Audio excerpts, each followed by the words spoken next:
Okay, so now we're going to do some practice problems on page 108. Our first one is f of x equals 4x to the 3/2 power, and we're going to find f double prime of x. So, in order to get to double prime, we first have to do the first derivative. So we're going to say f prime of x equals, using the constant rule, we're going to keep that 4 out front, and then use our power rule.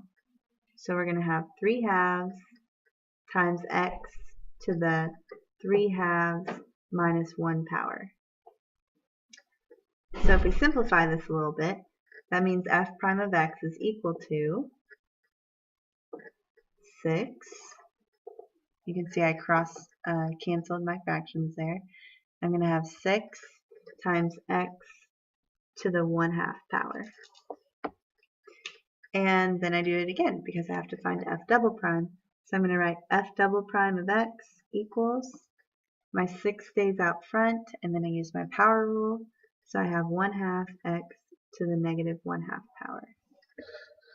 When I clean that up, it's going to look like this. I'm going to multiply 6 times 1/2, which is 3. And then this negative exponent needs to move to the denominator, and it's a radical, so it's 3 over the square root of x. And lastly, I need to rationalize. So my final answer will be 3 square roots of x over x. And if you had any questions about that, just ask me tomorrow in class. Now, our last example, we're actually going to start with f triple prime of x, which is 2 minus 2 over x. And we are going to be asked to find the fourth derivative of x. And notice the new notation. I'm not using 4 little apostrophes. So for given f triple prime of x, all we have to do is one derivative step down from where we were at. So we can go straight to our answer, the fourth derivative of f. Now I know that the derivative of a constant is 0, so this 2 is basically going to go away. And to do the derivative of the second portion, I need to move my x to the numerator. Jansen King to the high school office. Jansen King.